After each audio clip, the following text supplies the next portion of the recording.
Welcome to Story Sentence. My name is Natalie Hargrove. I'm 35 years old, and the moment I stood up at that dinner table with a calm smile on my face, every single person in that room knew that nothing in our family would ever be the same again. My husband had just announced in front of both our families that his mother was moving into my house, the house my parents saved 22 years to buy, the house with my maiden name on the deed, the house that had never, not even for a single day, belonged to anyone but me. He had given her keys. He had given her a bedroom. He had given her $23,000 of our money through a company that existed only on paper, a ghost company with a real bank account and a very real trail. He smiled at me like he expected applause. But what happened over the next 45 minutes would cost him his marriage, his mother her dream of a free house, his sister her comfortable free ride, and would reveal a secret so shocking that even his own lawyer went quiet when he heard it.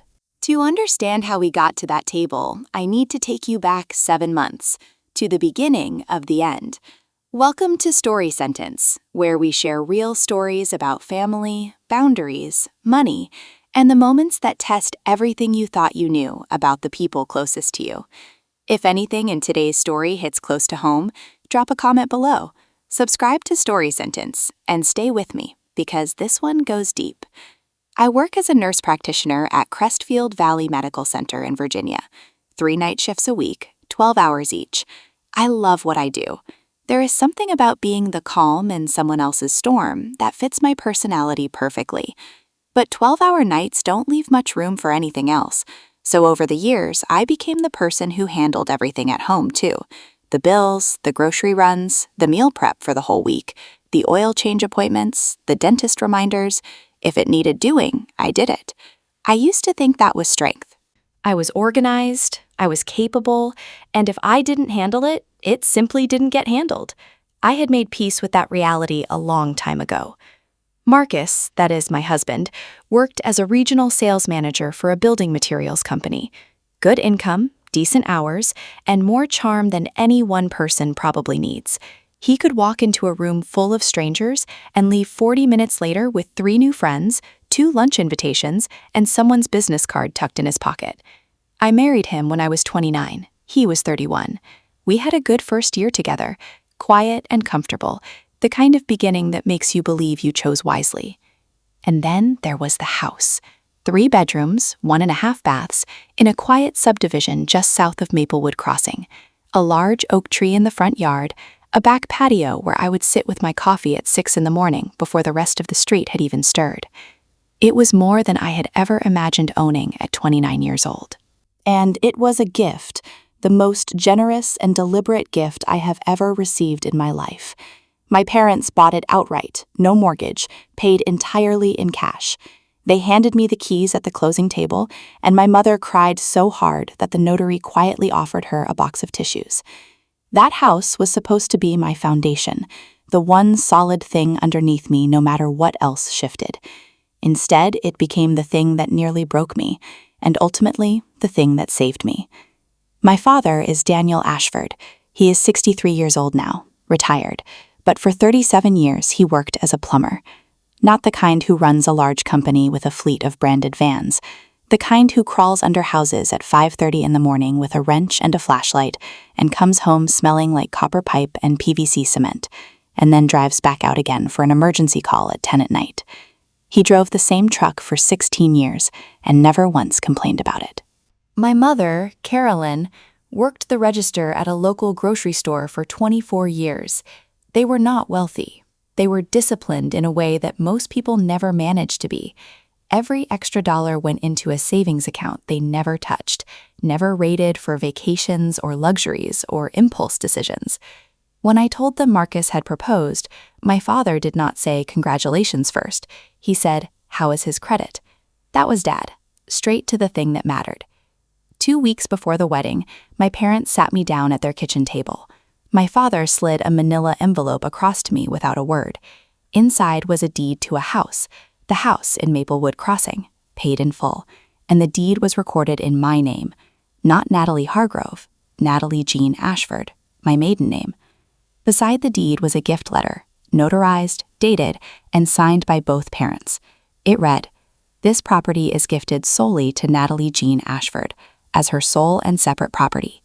My mother was already crying. My father looked at me across the table and said, "This is yours, Nat. Not his, not theirs, yours. Keep the paperwork somewhere safe." I thanked them. I hugged them.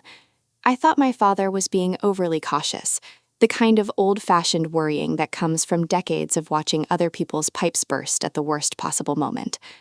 I did not realize he was being prophetic. I filed the deed and the gift letter in a fireproof lockbox in my closet and did not think about them again for nearly 5 years. Marcus was easy to love in the beginning. He remembered small things: my coffee order, the song I had played on repeat during nursing school, the fact that I hated cilantro with a passion that bordered on irrational. He sent flowers to the hospital on my birthday. He called my parents Mom and Dad within the first 6 months of us dating. Charming was the word people used most often to describe him, and it fit him perfectly. But charm has a shelf life when it is built on performance rather than principle. Year 1 was good. Year 2, I started noticing a pattern I could not quite name at first. Every time Gloria called, that is his mother, Marcus dropped everything without hesitation. If we were in the middle of a conversation, he would hold up one finger and answer. If we were at dinner, he would step outside and sometimes not come back for 20 minutes. Every major decision, large or small, ran through her first.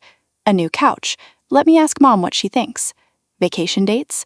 Mom wanted us to visit that particular week. I brought it up once, carefully and without accusation. "Marcus, do you think your mother has a significant amount of influence over the decisions we make together?" He stared at me as though I had insulted something sacred. "She is my mother, Natalie." That summer, Gloria began visiting on weekends.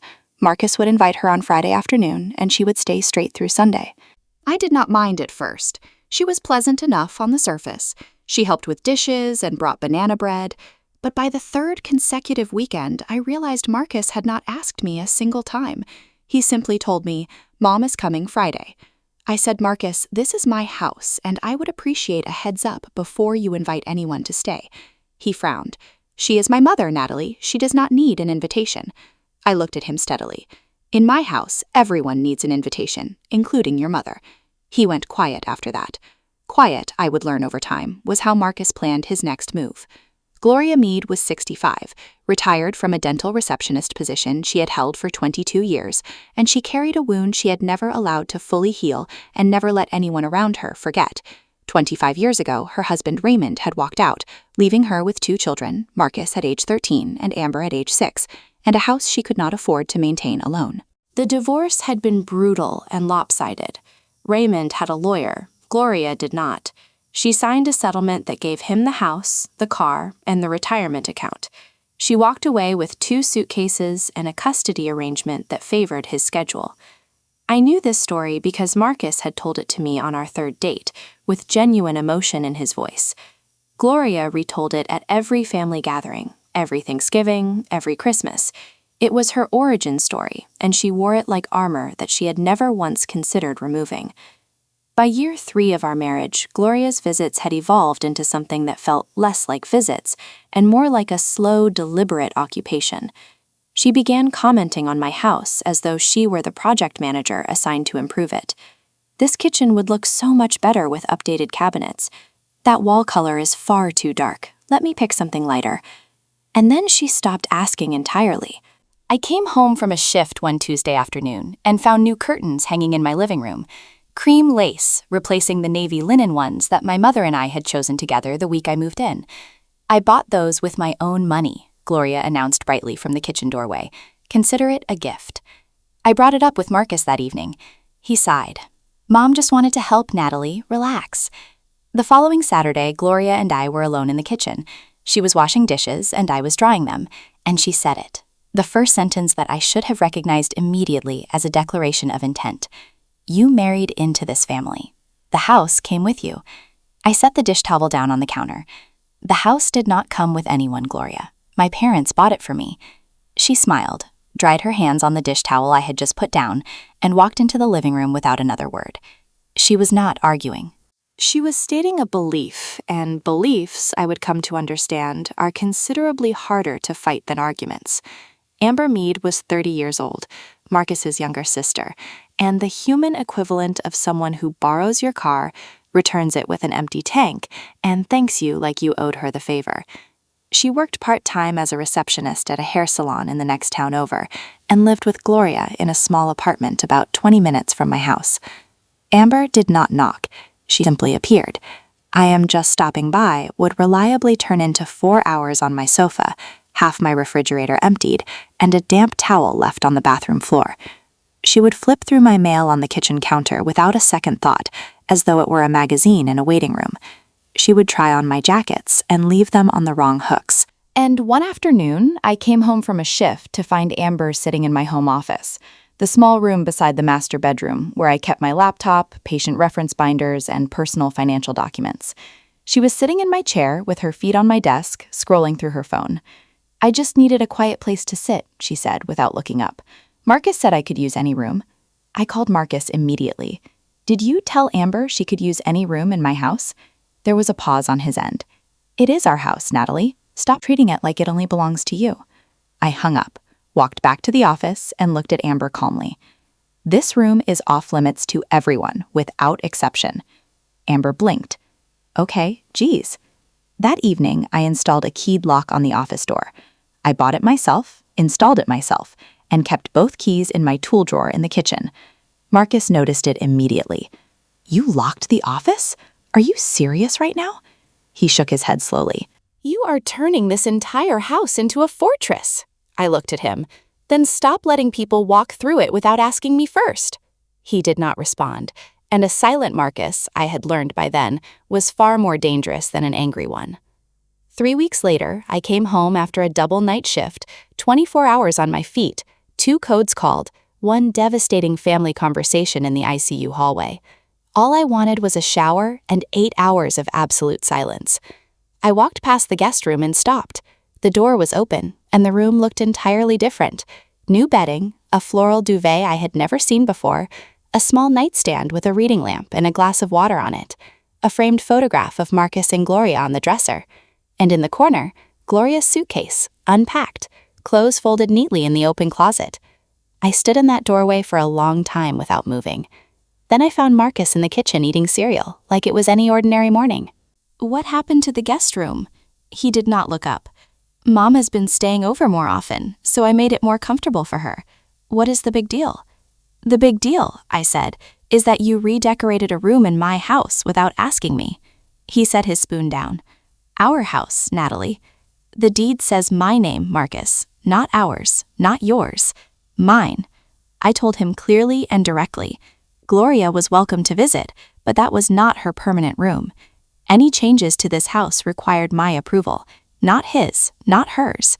If he wanted to make any modifications, he could discuss them with me first, like an adult. Marcus's face went red, not from embarrassment, but from something harder and colder. "You sound like a landlord, not a wife. And you sound like a man who forgot whose name is on the title." He pushed back from the table, grabbed his keys, and walked out. That was the first time Marcus compared me to a landlord. It would not be the last, and it would not be the worst thing he called me before all of this was finished. 4 days later, I opened the mailbox and found an envelope from a locksmith shop on Garfield Road. Inside was a receipt for 3 key copies, house key, charged to Marcus's debit card.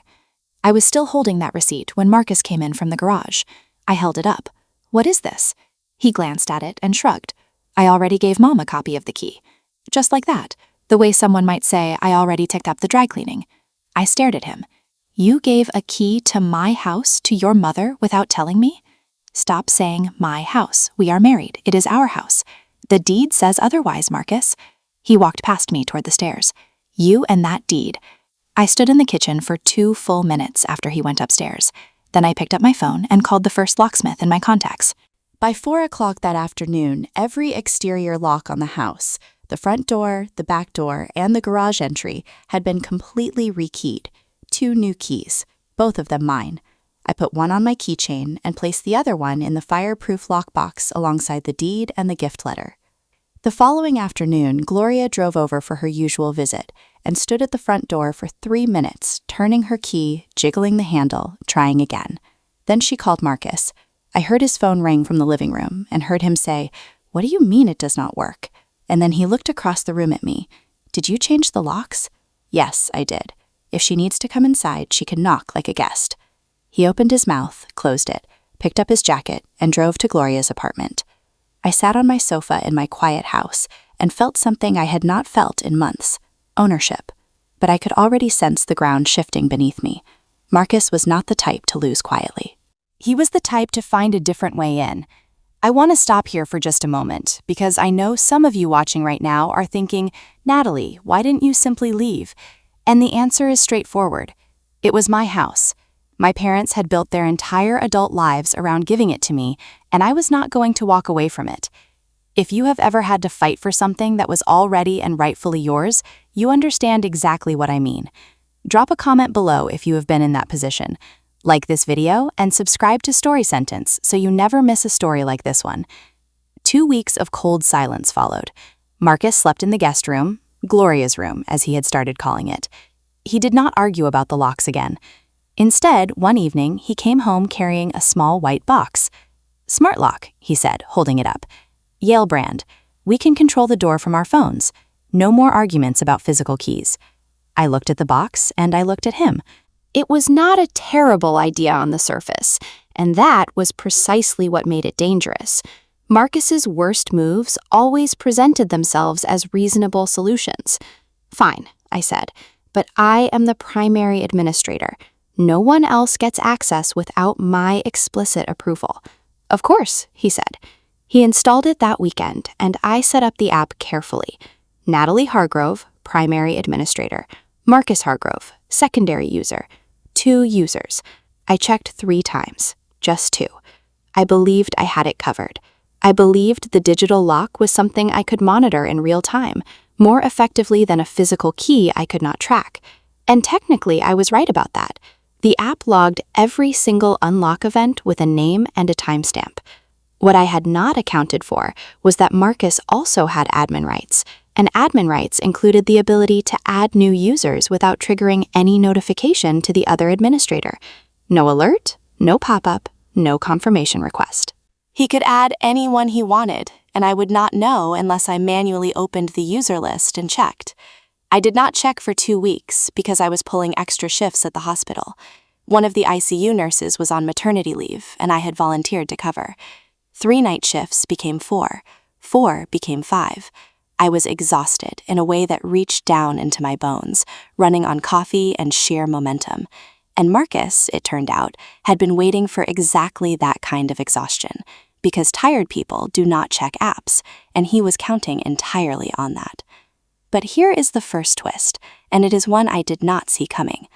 Around this same time, I started noticing something odd. Small things at first.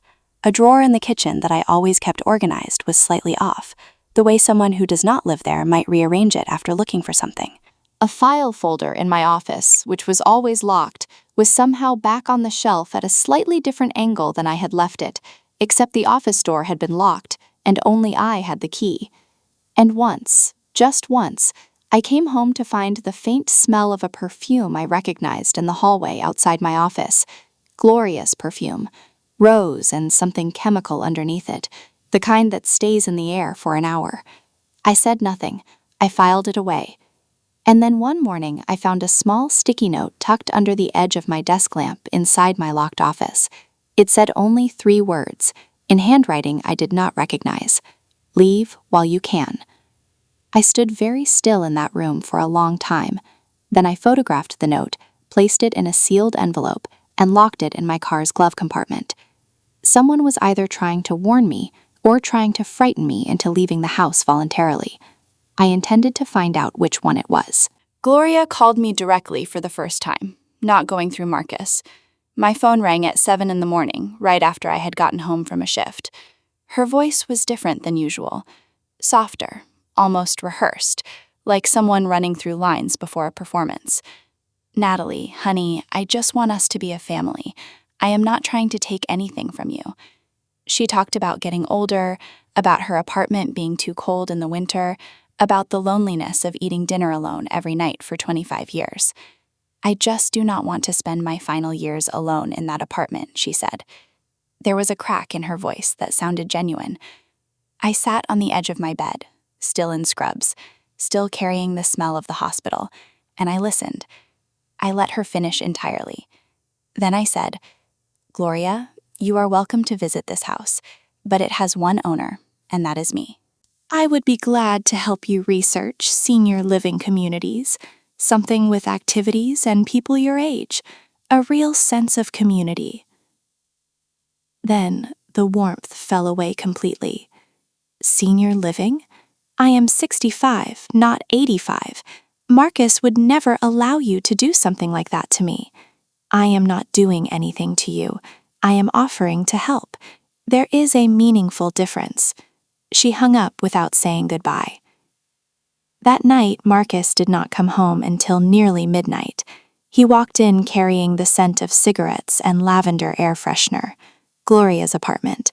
He did not speak a word to me, went straight to the guest room and closed the door. I sat at the kitchen table with a glass of water and thought about what Gloria had said. I just want us to be a family. It sounded warm and generous on the surface, but what she meant was, I want what you have.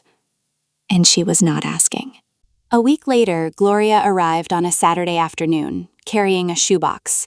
Not a new one, an old one, held together with a rubber band. She sat down at the kitchen table and opened it.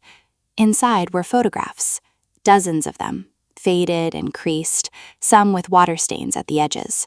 She spread them across the table like she was laying out cards. One photograph stopped me, a 2-story colonial with green shutters and a wraparound porch, a swing set visible in the side yard. In front of the house stood Gloria, maybe 40 years old, dark hair, smiling wide, and Marcus at around 11, holding a baseball glove. That was our house, Gloria said quietly. 4 bedrooms. I painted every single room myself. She turned the photo over.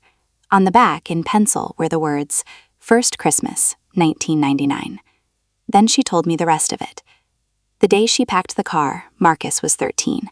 He carried his pillow and a backpack with 3 comic books inside. Amber was too young to fully understand what was happening. Marcus sat in the back seat the whole drive and asked once, "Mom, are we ever going home?" Gloria looked up at me from across the table. Her eyes were wet and the emotion looked entirely real.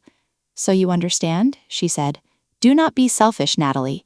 You have parents who buy you houses. I had nothing." I picked up the photograph of the colonial house with the green shutters and handed it back to her. "I am genuinely sorry for what you went through, but taking my house will not undo what happened to yours."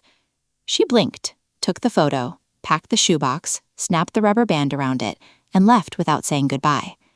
From that moment forward, something changed in the way Gloria looked at me. The hurt was still present, but it had sharpened into something harder and more deliberate. Tuesday morning shift ended at 7. I drove home with the windows down, trying to stay awake long enough to shower and eat something before I collapsed. I opened the front door and smelled fresh coffee. Coffee I had not made. Amber was asleep on my living room sofa, wrapped in one of my throw blankets. My laptop was open on the coffee table, not in my locked office where I had left it, but here in the living room on the coffee table. A plate with toast crumbs sat on the arm of the sofa. The refrigerator had been raided. Leftover pasta gone, most of the deli turkey, both of the yogurts I had bought on Monday. I stood in my own living room and felt like a trespasser in my own home. Then I opened the smart lock app. Amber Mead, unlocked front door, 2:13 p.m. I had never given Amber access to anything. I called Marcus immediately. He answered on the 4th ring, groggy. "How does Amber have access to the smart lock?" Pause. She asked me. "It is just for convenience. You added your sister to my lock without telling me after I specifically said no one else gets access without my approval? You are overreacting again. Did you or did you not add her access?" "Yes, I did. She is family, Natalie." I opened the app while still standing in the living room, Amber just waking up on my couch, and removed her access on the spot. "What is happening?" Amber asked, pulling the blanket to her chin. "You are in my house without my permission," I said. "That is what is happening." Courtney looked at me like I had said something outrageous.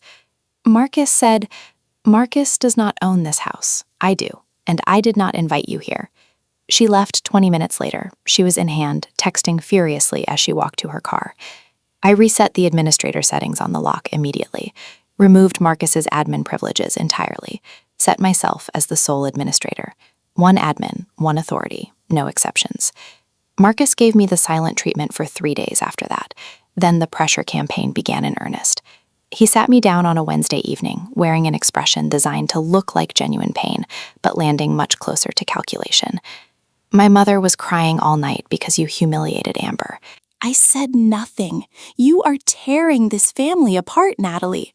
Your parents have filled your head with ideas about ownership and property that are poisoning our marriage. My parents have not said a single word about your family. Then why are you acting like we are enemies? Because you added someone to my lock behind my back after I explicitly told you not to. He stood up. Fine. Be the gatekeeper. Be the warden. He slept in the guest room after that and stopped contributing to the joint bills, not gradually, but all at once. The automatic transfer from his paycheck into our shared checking account simply stopped. I noticed it after 2 weeks because I was the one who tracked every single line on our bank statement. The balance was dropping faster than it should have been. I pulled up 3 months of statements. Marcus's automatic transfer, the amount we had agreed upon for shared household expenses, had not come through since March. 3 months. No transfer, no explanation, no mention. I printed the statements, highlighted every missing deposit, and found him in the garage. Where is the money, Marcus? He looked up from his phone. What money? Your share of the household expenses. 3 months, nothing transferred. He set his phone face down on the workbench. I have been covering some things for Mom. She needs support right now. How much support? I do not know exactly. A few hundred here and there. I held up the printed statements. This is not a few hundred. This is over $5,000 missing across 3 months. He looked at the papers, then looked away. His jaw was tight and his hands slid into his pockets, which was always what Marcus did when he was not telling the truth. You're making something out of nothing. I waited until Marcus left for work the following morning. Then I sat at the kitchen table with my laptop, a fresh cup of coffee, and every bank statement I could access for our joint checking account going back 9 months. I was not looking for a few $100s here and there. I was looking for a pattern. It took me 40 minutes to find it. Starting in December, there were recurring charges to a vendor listed as Mead Property Solutions. The amounts were substantial and varied. $2,600 in December, $3,200 in January, LLC filing with the State Corporation Commission. Registered agent, Marcus T. Hargrove. Filed 9 months ago. I leaned back from the table and sat very still. Then I got up and walked slowly through every room of the house, looking at every surface, every floor, every ceiling, every window. The roof Marcus had supposedly had repaired, same shingles, no evidence of any recent work. The hardwood floors, allegedly refinished, the same scuff marks I had been looking at for 6 years. The plumbing repairs my father had done himself last spring, free, on a Sunday afternoon, in less than 4 hours. Every invoice was for work that had never been performed. Every dollar had gone somewhere I could not trace from a bank statement alone. I did not confront Marcus that evening. I made dinner. I asked about his day. I listened while he talked about a difficult client and a quarterly sales target. After he went to bed, I opened a new browser tab, typed Family Law Attorney Maplewood, Virginia, and started reading reviews. Confrontation without evidence is just a fight. I was not interested in fighting. I was interested in winning. And then the second twist arrived, and it changed everything I thought I understood. 3 days after I discovered the LLC, I went to file a new document in my locked office and found something on the floor near the baseboard that had not been there before. A small, folded piece of paper, torn from a notepad, with no name on it. Inside were 4 words in the same handwriting as the earlier sticky note. He does not know. I stared at that sentence for a long time. He does not know. That could mean only one thing. Someone else had access to information about what was happening in my house. Someone who knew about the LLC, or the money, or something else entirely. And whoever it was, they were trying to tell me that Marcus was not the only person running something I did not know about. I photographed the note immediately, sealed it with the first one in a separate envelope, and kept it locked in my car. I said nothing to anyone. 3 days later, I found what I needed inside the bottom drawer of the small desk in the guest room. Marcus had left it locked, but had forgotten I still had the spare key from years earlier when we had shared everything. I opened the drawer during my lunch break, on a day Marcus was traveling to a client meeting 3 hours away. Inside were LLC operating documents, a checkbook for an account I had never seen, and one bank statement from Cardinal Community Credit Union. The account was a savings account. Account holder, Gloria Ann Mead. Balance as of the most recent statement, $19,400. I scanned the transaction history. Deposits arrived consistently between the 15th and 20th of each month. Source, electronic transfer from Mead Property Solutions, LLC. December, $2,600. January, $3,200. February, $4,800. March, $3,400. April, $2,900. May, $4,200. June, $2,300. Total, $23,400. Every single dollar matched the charges on our joint account. Every deposit corresponded to an invoice for renovation work that had never been performed, on a house Marcus did not own. I held that bank statement for 3 minutes. Then I photographed every page, every document, the statement, the LLC filings, the checkbook register, and sent everything to my personal email. I replaced every document in the exact position I had found it, locked the drawer, and put the key back in my tool drawer. I drove back to the hospital for my afternoon shift. I parked in the garage, sat in my car with both hands on the steering wheel, and gave myself 5 minutes. I was not crying. The crying had already happened, 3 weeks earlier, alone in this same parking spot after a particularly brutal shift. Right now, I was calculating. And then I thought about those 2 notes. He does not know. Leave while you can. Same handwriting. Someone with access to my locked office. Someone who knew what Marcus and Gloria were doing, and someone who, apparently, knew something Marcus himself did not. Catherine Yoon's law office was on the 4th floor of a building on Riverside Avenue, clean and precise, the kind of space that communicates immediately that the person inside it is very good at what she does. I sat across from her during my lunch break the next day and laid everything on her desk. The deed, the notarized gift letter from my parents, 9 months of joint account statements with the Mead Property Solutions charges highlighted, and the photographs of Gloria's bank statement. Catherine put on her reading glasses and went through each document without speaking for 4 full minutes. Then she looked up. The house is your separate property without question.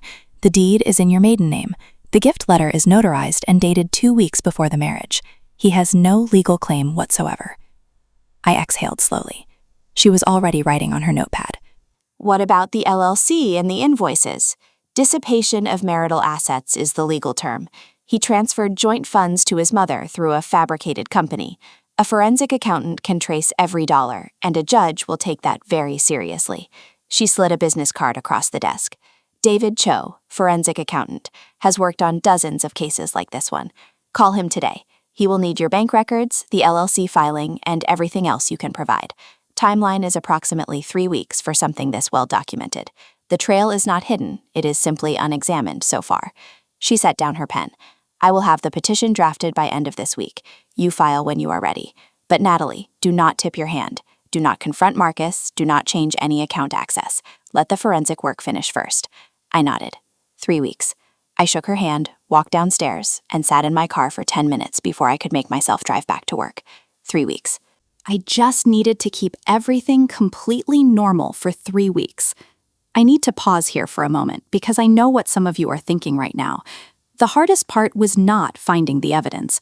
The hardest part was sitting across from Marcus at dinner every evening, asking about his day, watching him smile, knowing exactly where $23,000 had gone.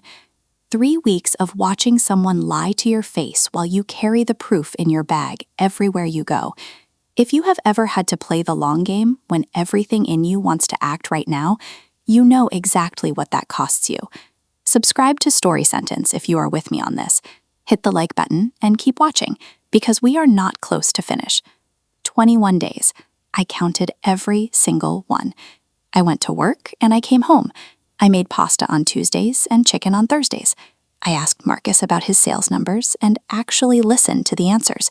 He started to warm up visibly, moving back to the bedroom from the guest room, making small conversation at breakfast, even bringing me a cup of coffee one morning before my shift. He believed I had given up. He thought the battle over keys and locks and access had exhausted itself, and I had simply accepted the new arrangement. I let him believe exactly that. Meanwhile, I met with David Cho twice in his office on Franklin Boulevard. He was meticulous in a way that reminded me of the best attending physicians I had ever worked alongside. No drama, no commentary, just precision. He pulled the LLC's complete filing history from the Virginia State Corporation Commission, cross-referenced every invoice amount with the corresponding withdrawal from our joint account, and matched every deposit date to Gloria's savings account at Cardinal Community Credit Union. His findings were worse than I had prepared myself for. Beyond the $23,400 in fabricated invoices, Marcus had opened a credit card in the LLC's name with a current balance of $6,200. The charges included a laptop, a leather recliner, 2 months of storage unit rental fees, and a large flat-screen television. None of those items were anywhere in our house. David laid it out in his report without a single unnecessary word. 11 fabricated invoices, each corresponding to renovation work never performed at your residential address. Total misappropriated from the joint checking account, $23,400. Additional undisclosed LLC credit card debt, $6,200. He handed me the report across his desk, 14 pages, tabbed with exhibits attached. I held it in both hands and felt its weight. Not the paper itself, the truth inside it. Documented, verified, and ready to be presented. But the morning before the Saturday dinner, the third twist arrived.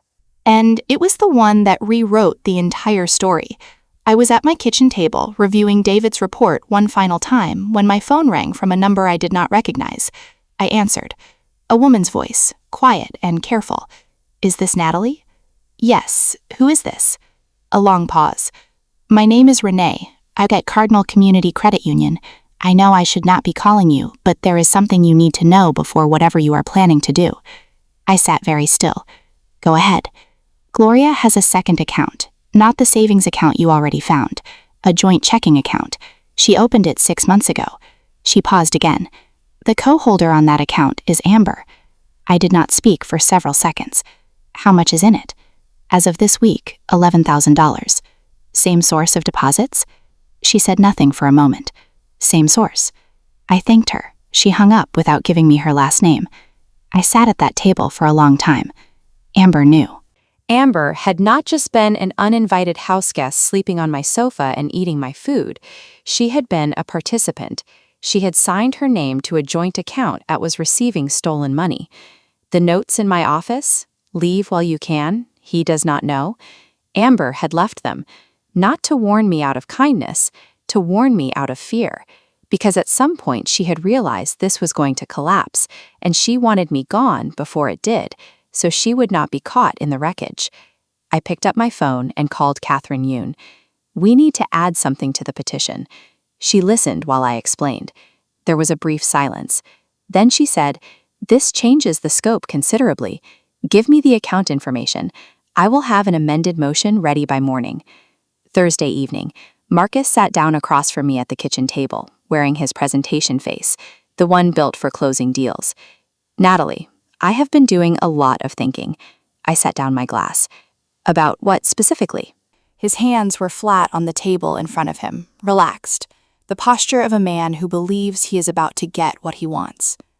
"Mom's lease is up next month. I want her to move in with us permanently." He said it the way you announce something that has already been decided, not proposed, concluded. I kept my voice completely neutral. "Move in here?" "She is my mother. She is alone. The guest room is already set up exactly the way she likes it. It just makes sense." "That is a significant decision, Marcus." "It is the right decision, Natalie." "Does your mother already know you are doing this?" He smiled, the most genuine smile I had seen from him in weeks. "She is thrilled. She has already started packing." Already started packing. Before he had asked me? Before I had agreed? Before the person whose name was on the deed had been consulted in any way? "Already packing," I said again. "Before you even asked me?" Marcus leaned slightly forward.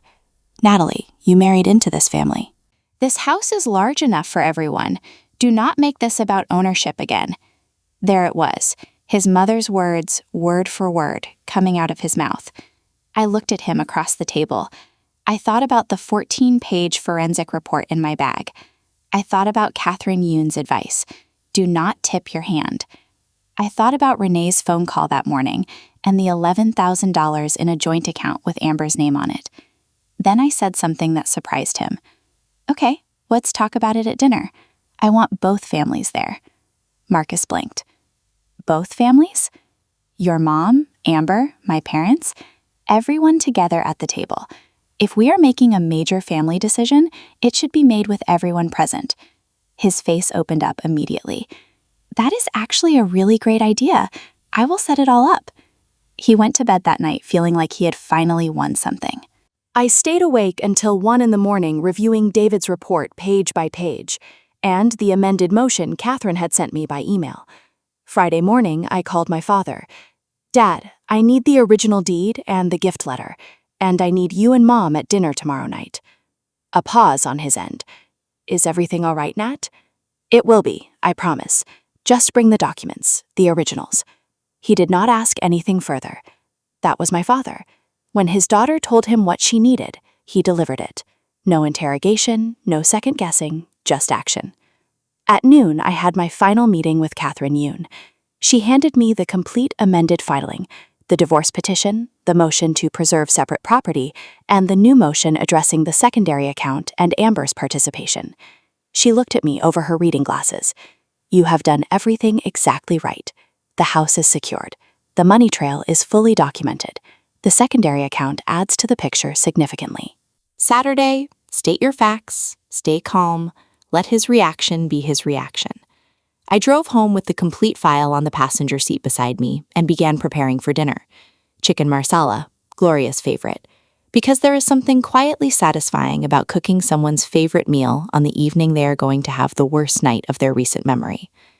Saturday, I was up at 6. I cleaned the house from front to back, set the dining table with the good plates, mine, not Gloria's china, polished the glasses, put fresh flowers on the sideboard, and cooked steadily all day. Marcus hovered around the kitchen, being cheerful and entirely unhelpful. Mom is so excited, he said around noon, reaching past me to taste the marsala sauce. She is bringing her good china. That is nice, I said. Gloria arrived at 5, carrying a box of dishes wrapped carefully in cloth napkins, the china from her old house in the Colonial with the green shutters, the only truly nice thing she had kept from that previous life. Amber came in behind her, dragging 2 overnight bags. Since we are celebrating, I thought I would stay the weekend, she announced, dropping the bags by the staircase. Celebrating what? I asked. Marcus said you agreed to let Mom move in permanently, Amber said. She was already smiling. This is going to be wonderful. I can come over all the time now. I looked at Amber, then at Marcus. He was busy in the kitchen, pretending not to have heard. He told you I agreed? I said. It was not a question. My parents arrived at 5:30. My father carried a brown envelope tucked under his left arm. My mother carried a pecan pie and an expression that said she had already read the room before she walked in. Carolyn had instincts like that. 30 years of reading people's faces across a checkout counter had given her a kind of radar that never failed. Daniel shook Marcus's hand, kissed Gloria on the cheek the way a polite man does at a family dinner, and sat down at the table like someone who had been told to show up and be present. 7 people around a table built for 8. Marcus at the head, Gloria to his right, luminous with anticipation, Amber beside her, phone in hand, Daniel and Carolyn on the left side, close together, and me at the opposite end with my bag on the hook behind my chair and 14 pages inside it.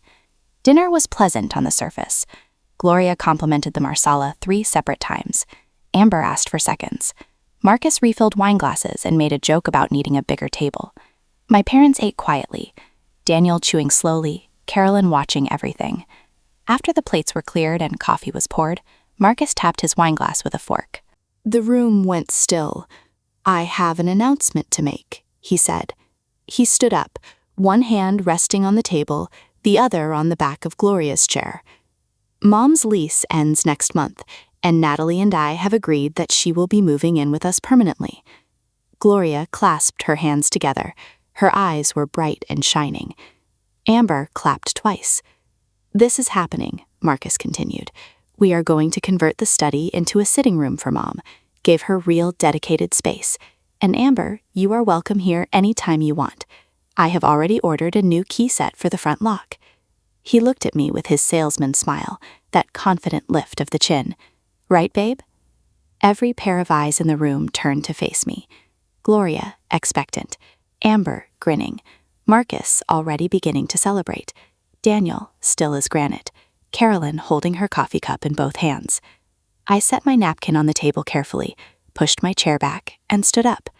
I smiled. Not a performance and not a nervous reflex. The kind of smile that comes from being genuinely and completely ready for a moment you have been building toward for 3 weeks. Marcus, I said. My voice was level, the same voice I use in the ICU when a family is coming apart and the room needs someone to hold it steady. I am glad everyone is here tonight, because there is something I need to say about this house. I reached behind my chair, lifted the manila folder from my bag, set it on the table, and opened it. The room was so quiet I could hear the refrigerator running in the kitchen. This is the deed to this property, I said, holding up the first document. It is recorded with the Maplewood City Circuit Court. The owner of record is Natalie Jean Ashford, my maiden name. Not Natalie Hargrove, not Marcus and Natalie, just me, alone, as it has always been. Marcus's smile faltered. Natalie, what are you doing right now? I am responding to your announcement. I set the deed down and lifted the second document. This is the notarized gift letter from my parents. It is dated 2 weeks before our wedding, and it states, and I will read the exact language. This property is gifted solely to Natalie Jean Ashford as her sole and separate property. I looked at my father. Dad, would you confirm? Daniel Ashford cleared his throat. Every word of it. Your mother and I saved for 22 years for that house. We bought it for Natalie, not for anyone else at this table. Gloria's face had gone white. Both hands were flat on the table, pressing down as though she needed the surface to hold herself in place. Marcus took a step forward. Natalie, this is not the right time for this. You chose the time, Marcus. You stood up in front of both our families and announced that your mother was moving into my house. A house you do not own. A house your name has never appeared on. A house my parents paid for in cash before we were ever married. I paused. Let that settle fully. But the house is not even the most serious part of what I need to say tonight. I pulled out David Cho's forensic accounting report. 14 pages, tabbed, exhibits attached. Over the past 9 months, I said, Marcus created a company called Mead Property Solutions, LLC, a company with no employees, no office, no actual clients, and no work product of any kind. He billed our joint checking account 11 times for renovation work on this property, renovation work that was never performed. I turned to the first exhibit tab and read the figures calmly, the way you read a patient's chart when you need the room to understand what the numbers mean. $3,200 for a roof repair. I looked up at the ceiling above us. Same roof as the day we moved in. $4,800 for hardwood floor refinishing. I looked down at the floor. Same scratches and scuffs, unchanged. $2,600 for plumbing work. I looked at my father. Dad, you repaired the plumbing yourself last spring, correct? Daniel nodded slowly. A Sunday afternoon. Took me about 3 hours. Refused to take a single dollar for it. Total amount billed to our joint account through this non-existent company, I continued. $23,400. Every dollar was deposited into a savings account at Cardinal Community Credit Union in your name, Gloria. I looked directly at her. The color drained from Gloria's face in stages, like watching water drain from a bathtub. Marcus's mouth was moving, but nothing was coming out. His hand gripped the back of his chair. Natalie, stop. You do not understand. I understand perfectly, Marcus. I have 14 pages of bank records, LLC filings, and a forensic accountant's certified analysis that describe exactly what happened. You created a shell company. You invoiced our joint account for work that was never done, and you transferred every dollar to your mother. I paused before the next part. But that is not the complete picture. I looked at Amber. She had gone completely still, phone face down on the table, hands in her lap. There is also a joint checking account at the same institution, opened 6 months ago. Balance as of this week, $11,000. The co-holder on that account is you, Amber. The deposits come from the same source as Gloria's account. Amber stood up from her chair so abruptly it scraped across the floor. "Amber," Marcus said, "sit down." "The same handwriting on 2 notes left in my locked office," I said. "Leave while you can. He does not know." "You left those, Amber." She did not deny it. She looked at Marcus, then at me, then at the floor. She sat back down very slowly. "You did what?" Marcus said, turning to his sister. His voice completely changed now. "Amber, what did you do?" "I panicked," she said. She was not looking at him. "I knew it was going to fall apart eventually. I tried to warn her to leave before it did." Marcus stared at his sister for 3 full seconds. His face was doing something I had never seen it do before, crumbling. Amber looked at him for the first time. "You told me it was just moving some money around temporarily. You said Natalie would never check the accounts, that this house would eventually be Mom's anyway." He said nothing. Gloria's hand came down on the table. "Grant, you need to fix this right now." "Marcus," I corrected automatically. He did not respond to his mother. He was staring at his sister, and his sister was staring at her hands. "Amber," Gloria said sharply, "you had nothing to do with any of this. You keep quiet." Amber looked at her mother. "I signed my name to a bank account, Mom. I am not keeping quiet about that." My mother, Carolyn, who had not spoken a single word all evening, set her coffee cup down very carefully on the saucer. She looked at Gloria from across the table with the expression of a woman who has had 30 years of patience and has now reached the end of it. "You raised your children to do this?" Gloria opened her mouth. "Carolyn," she said. That is all she said. Daniel put his hand over Carolyn's. Marcus tried once more to regroup. He straightened up, pushed his hand through his hair. "We can fix this, Natalie. We can sit down and work this out, all of us." "There is nothing to fix between us," I said, "but there is quite a lot for your lawyer to discuss with mine. I have spoken with a family law attorney. I am filing for divorce Monday morning." The room did not gasp. It froze. Marcus's face moved through several expressions very quickly. Disbelief, anger, something that looked like genuine fear. "You cannot be serious." "I have never been more serious in my life." "Over money?" he said. It came out of him almost like a plea. "Over trust, Marcus." "Over the fact that you spent 9 months systematically stealing from our joint account through a fake company and depositing the money into your mother's savings account. Over the fact that your sister assigned her name to a second account to receive part of those funds. Over the fact that you gave away keys to my house, added people to my lock without my knowledge, and announced tonight that your mother was moving in, all without asking the person whose name is on the deed." He took a step toward me. "Theresa, we can work this out." "Natalie," I corrected. "My name is Natalie. My lawyer will file a motion Monday morning to formally establish this home as separate property. The deed, the gift letter, and the complete absence of commingling make that entirely straightforward. She will also submit the forensic report documenting dissipation of marital assets through Mead Property Solutions, LLC, as well as the documentation regarding the secondary account." I paused. "You should retain a lawyer today, Marcus. A good one." Gloria pushed back from her chair and stood up. "Grant, do something about this." Marcus looked at his mother. He looked at his sister. He looked at the report on the table. He said nothing for a very long time. "Natalie," Gloria said, turning to me, her voice shaking now, "after everything this family has welcomed you into." I tilted my head. "What exactly has this family done? I am asking sincerely. Your son took $23,000 of my money. Your daughter signed her name to an account that received it. And you spent 3 years walking into my home and treating it as though it already belonged to you. So please tell me specifically what this family has done for me." She had nothing. Not one word. Amber stood up from the table. She picked up her purse from the back of her chair. She looked at Marcus. "I am sorry," she said. "Not to me, to him." Then she walked to the front door, opened it, and left it standing open. The night air came in. Marcus looked at the open door, then back at me, then at his mother. He looked like a man who had just watched the floor fall out from under a house he had convinced himself he owned. "Marcus," I said, and my voice was still even, still the same volume it had been when I stood up. "I do not hate you, but I will never trust you again, and I will not share this house with you for a single additional day." He grabbed his wine glass off the table and threw it at the wall behind me. It missed. It shattered. Red wine spread down the white painted wall in a slow stain.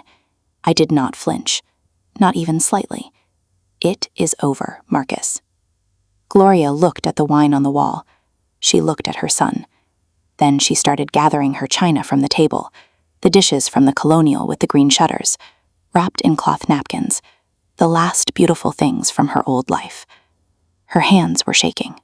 The top plate slid as she lifted the stack. It dropped onto the kitchen tile. Cream-colored, gold-rimmed, a faded floral pattern. Porcelain on stone.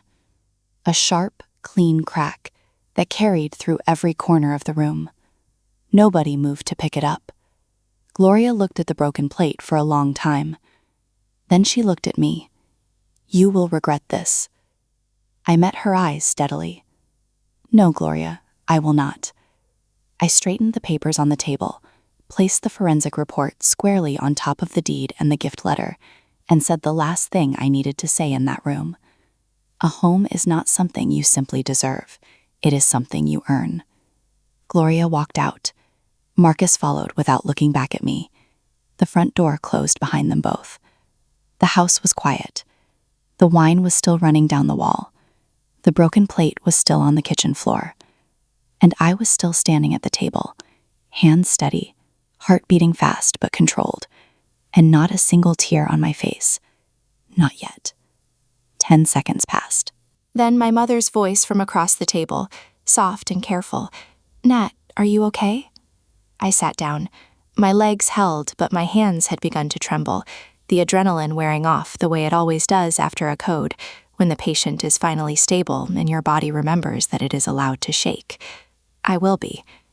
Daniel got up from his chair, walked to the kitchen, knelt down on the tile with 2 bad knees, and started picking up the pieces of Gloria's broken plate one by one. Carolyn joined in without being asked. They did not speak. They simply worked, the way they had always worked, quietly together, without needing anyone to tell them what needed doing. I watched my parents kneeling on the floor of the house they had bought me, cleaning up pieces of china that belonged to a woman who had tried to take it from them, and from me, and I felt something settle in my chest that had been off balance for almost a year. Daniel stood up, set the pieces in the trash, straightened himself slowly, and put both hands on the counter. He looked at me across the kitchen. I knew there was a reason I put that deed in your maiden name. I almost laughed. Almost. You did good, Nat. We sat together at the half-empty table and ate pecan pie. The flowers were still on the sideboard. The wine was drying on the wall. Marcus's chair was still pushed back at an angle, but the house felt entirely different, lighter, the way a room feels when you finally open a window and let something stale out. Monday morning at 8:30, I was at the Maplewood City Circuit Court Clerk's office with Catherine Yoon. We filed the petition for legal separation, the motion to preserve separate property, and the amended motion addressing the secondary account in Amber's documented participation. David Cho's report went in as Exhibit A. The secondary account documentation went in as Exhibit B. Marcus was served at his office on Tuesday afternoon. His attorney, a solo practitioner in a neighboring county, called Catherine that same week. Catherine told me the conversation was direct and brief. His attorney had reviewed everything. He advised Marcus not to contest the property claim. The house had never been in genuine dispute. The deed was clean. The gift letter was notarized. I had never added Marcus to the title, and I had paid property taxes and insurance for my personal checking account, not the joint one. Nothing had ever been commingled. There was nothing to argue about. Marcus moved out within the week. Virginia requires a separation period before an absolute divorce can be granted when there are no children, so I waited. We signed a separation agreement in month 2. Catherine filed the divorce petition on the first eligible date. The equitable distribution hearing took 3 hours and 40 minutes. The judge reviewed David's complete forensic report. Marcus was ordered to reimburse $23,400 from his share of the remaining joint assets. The $6,200 LLC credit card debt was assigned entirely to him. The $11,000 in the joint account Amber had co-signed was subject to a recovery claim. After negotiations, $10,000 was returned. The remaining $1,000 Amber had already withdrawn was written off by mutual agreement in exchange for her cooperation with the forensic accountant's review. Amber was not charged criminally. She had cooperated fully once everything was in the open, and the district attorney's office ultimately determined prosecution was not warranted given the circumstances. but she lost something harder to quantify than money. Marcus refused to speak to her for 8 months. Gloria blamed her for the settlement terms. The free ride Amber had always relied on, the weekends on my sofa, the key to my lock, the open refrigerator, all of it was gone permanently. The divorce was granted. On the first eligible date after the separation period ended, I kept the house. I kept my career. I kept the oak tree my father had helped me plant in the front yard the spring after I moved in. The last time I saw Marcus, he was loading boxes into a rental truck in my driveway. He did not look at me. I watched from the kitchen window until the truck pulled away and turned the corner and disappeared. Then I locked the front door and made myself a pot of coffee. The first weekend alone in my house was quiet in a way I had forgotten was possible. Not empty quiet, clean quiet, the kind that settles in after you stop holding your breath. I walked through every room slowly. In the guest room, I stripped the floral bedding Gloria had chosen, folded it neatly, and placed it in a donation box by the front door. I put fresh white linens on the bed, the ones I had originally bought, the ones that had been sitting in the linen closet for 2 years waiting. The office door stood open, no lock needed anymore, at least not for the same reasons. I set my laptop back on the desk, organized my reference materials on the shelves, and sat in my own chair without feeling like I needed to justify being there. In the kitchen, I took down the cream lace curtains Gloria had replaced mine with and hung back the navy lemon ones my mother and I had chosen together the week I first moved in. They still fit perfectly. I opened the Smart Lock app, removed all users, changed the master code, and confirmed myself as the sole administrator. 1 user, 1 code, 1 key. That afternoon, I drove to the garden center on Harker Road and bought a flat of marigolds. My father's idea, delivered by text the morning after the dinner. Your grandmother always kept marigolds out front. Kept the pests away and made the neighbors smile. I planted them along the front walkway in the afternoon sun, hands in the dirt, knees on the grass my parents had paid for with 37 years of early mornings and emergency calls, and a truck that ran until it simply could not anymore. When I finished, I stood up, brushed off my knees, and took a photograph of the front of the house. Marigolds blooming along the walk, porch light on, my car in the driveway, nobody else's name anyway. I sent it to my father with one line. I kept it, Dad. He did not reply for an hour. Then a single message. Good. That is exactly what you were supposed to do. Here is what I know now that I did not fully understand when all of this began. A home is not just walls and a foundation. It is the boundary you draw around everything that cost someone you love to build. And no one gets to erase that boundary without your permission. Not a husband with a charming smile and a shell company. Not a mother-in-law with a shoebox full of old photographs and a wound she never let heal. Not a sister-in-law with a co-signed account and a sticky note she thought would scare you into leaving. My parents did not just give me a house. They gave me a lesson written into the deed itself. Know what is yours, protect it with documentation. Never apologize for refusing to hand it over to someone who did not earn it. That is my story. 1 dinner table, 1 manila folder, 1 house that stayed exactly where it belonged. If this story reminded you to verify whose name is on your deed, or to keep your separate property clearly separate, take that as a sign and do it today. If you know someone who needs to hear this, share this video with them right now. Thank you for being here with me on Story Sentence. Drop a comment below and tell me what part of this story hit you hardest. Hit the like button, subscribe to Story Sentence, and I will see you in the next one.